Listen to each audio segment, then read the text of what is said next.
Sejam bem-vindos ao canal do Eremita, seu canal de análises sociológicas independentes. No vídeo de hoje eu gostaria de tratar de um assunto bem extenso. Basicamente, ao observar as esferas de análises históricas e sociológicas atuais, temos duas visões distintas de futuro, duas visões diferentes e dialeticamente opostas. Eu separo essas duas visões de mundo, como já disse anteriormente, de forma dialética, onde uma funciona de certa forma como uma contraposição ou negação da outra. Mas vale lembrar que aqui não estou fazendo uma análise hegeliana de sistema de organização política.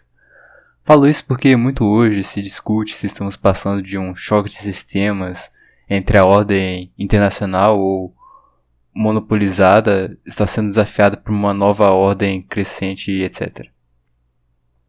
E embora essa seja uma forma interessante de se observar o mundo, que pode ser um tema interessante para um futuro vídeo, pois tenho algumas ressalvas que gostaria de fazer sobre essas questões referentes às hegemonias atuais, meu foco nesse vídeo é sobre temas mais amplos e que dizem mais respeito ao estado geral da civilização ocidental.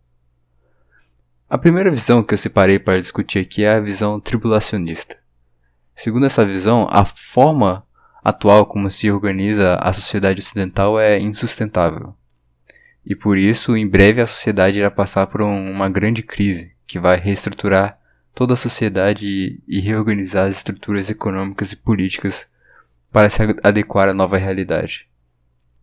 Essa crise poderia vir de várias formas, seja uma crise política com guerras civis, protestos em massa, golpes, etc.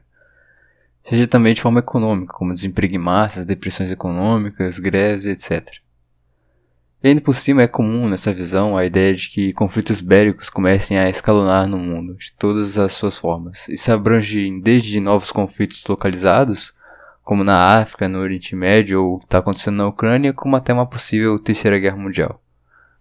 A grande questão que eu uso para separar essa visão de mundo é a sua crença de que após esse período de crise haverá uma ascensão de uma nova ordem que vai se opor ao sistema atual vigente e criar uma nova organização. Pessoas que suportam essa visão de mundo estão em ambos os lados do aspecto político. Temos de um lado os marxistas que veem que a crise do mundo contemporâneo é uma crise do capitalismo e que isso é um sinal da vida da grande revolução e da instauração do comunismo global, enquanto pelo outro lado vocês têm os reacionários que observam a crise do mundo moderno degenerado com a oportunidade necessária para a restauração de uma ordem natural através de uma restauração da ordem tradicional. Bom, um bom exemplo para ilustrar esse pensamento hoje em dia é nos Estados Unidos. Um país que parece uma contradição ambulante, né? Por um lado você tem um país que é hegemônico em termos de influência política e poderio militar, mas que por outro lado tem divisões internas severas e uma cultura decadente. Para essa visão de mundo, o poder americano que hoje encontra-se muito concentrado no Deep State, nas agências governamentais e no mercado financeiro, eventualmente será tomado pelo povo, seja por uma revolta socialista liderada por tipos como Black Lives Matter, woke, socialistas ou antifas de plantão, ou por outro lado, o exército americano, talvez a instituição mais prestigiada e tecnologicamente avançada do mundo, irá tomar o papel de assumir o trono americano e restaurar a lei e ordem no país, levando os Estados Unidos ao novo período de dominância e moralidade. Essa noção tem vários precedentes históricos. Muitos foram os momentos da história em que a situação econômica nacional e internacional se mostrava decadente, e novas forças pareciam surgir para que uma nova ordem seja restaurada.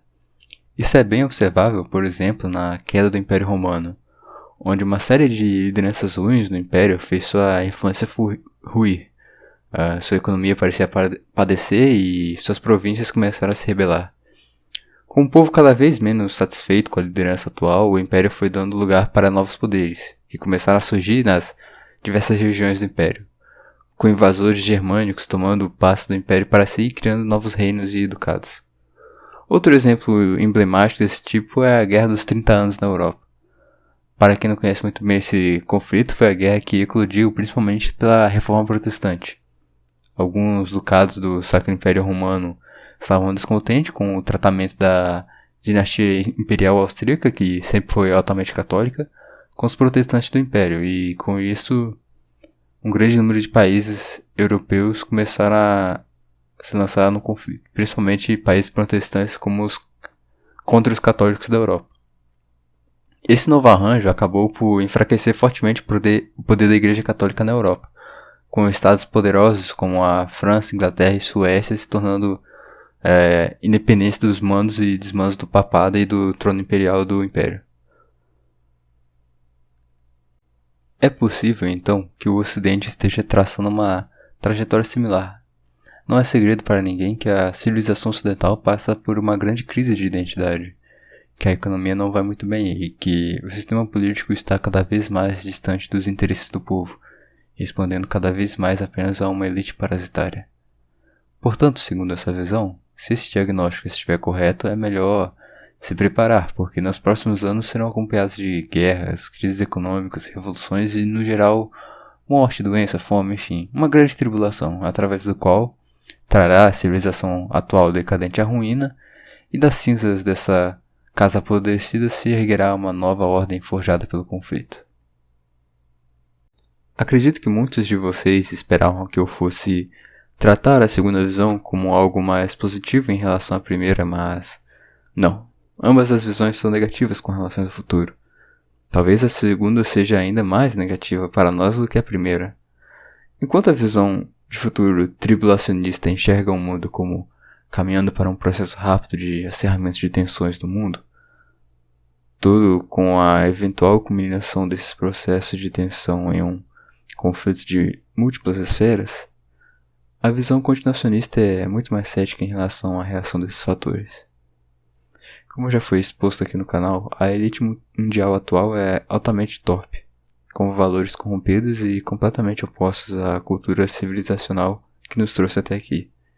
São servos de um hedonismo e de uma feitiçaria do mais profundo nível, vivendo apenas para saciar suas vontades enquanto sugam a força de vida de seus cidadãos através de um estado de pseudo-servitude contemporânea. No entanto, embora isso seja extremamente óbvio e que poucos são aqueles que têm real afeto e apreço por essa elite atual, resta-nos a pergunta: quem irá os substituir? Quem irá se contrapor ao regime? A visão continuacionista está pautada na realização de que ambas as forças da sociedade foram totalmente anestesiadas para o processo contínuo de exploração que estão sofrendo. Para começar, as massas, de quem realmente não devemos esperar nenhuma mudança real, estão completamente alienadas da sua situação em que encontram.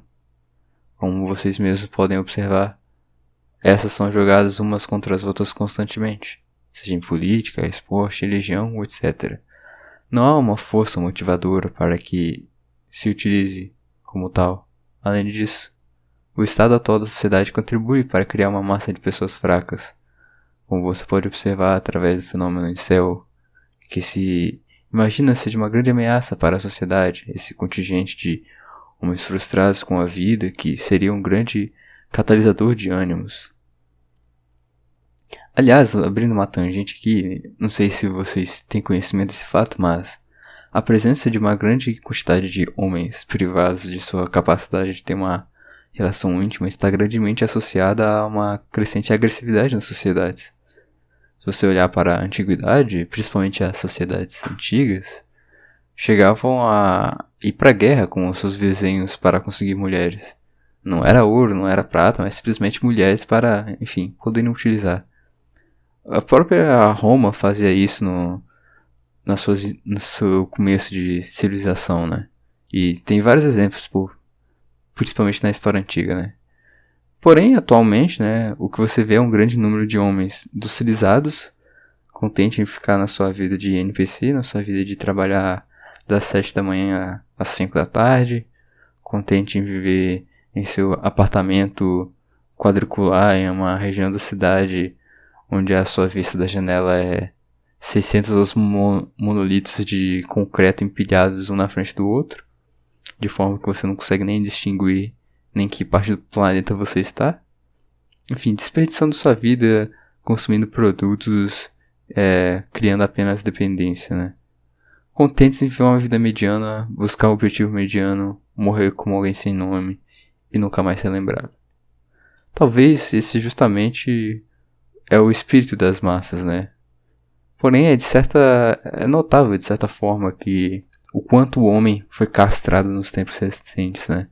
Retirado seu papel de líder da sociedade, cada vez mais com a transição do patriarcado para o matriarcado, as leis, como já foi discutido exaustivamente, né? Cada vez mais favorecem as mulheres, em vez de promover a teórica na igualdade. E você vê zero reação. Zero reação, pois os homens estão ocupados demais, induzindo suas mentes em diversos cultos, né? Como bebida, jogos, internet ou qualquer outra coisa. Qualquer coisa que o homem moderno utiliza para remover-se temporariamente da realidade e colocar-se em um lugar onde ainda é importante para algo. Havendo exposto essas duas visões, fica aí a questão: quem está correto?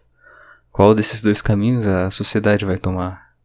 Bom, para responder a isso, preciso ensinar um conceito muito importante para vocês, o conceito de crise. É bom que anotem para que não esqueçam. Isso foi algo que foi me ensinado por um dos meus maiores mestres e que levo para todas as análises que eu faço de sociedades humanas.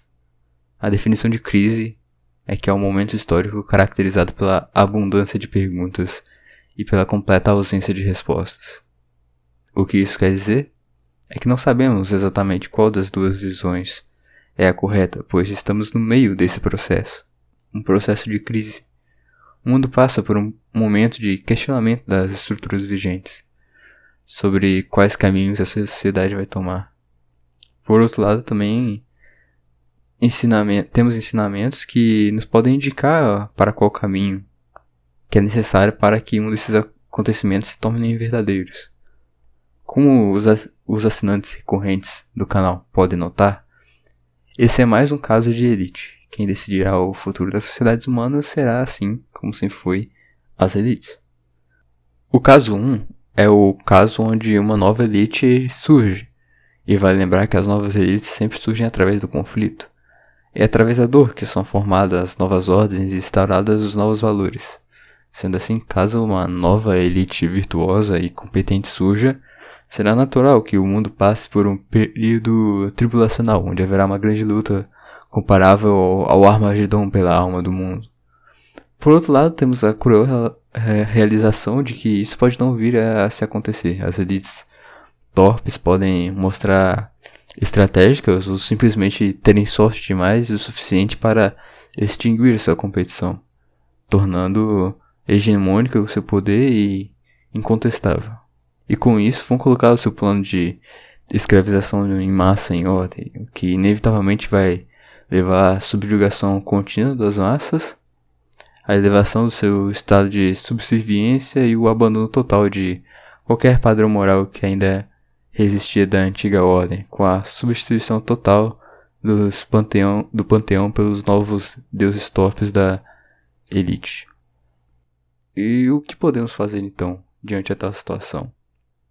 Meu caro ouvinte, sei que as palavras que falei aqui foram um tanto duras e desanimadoras.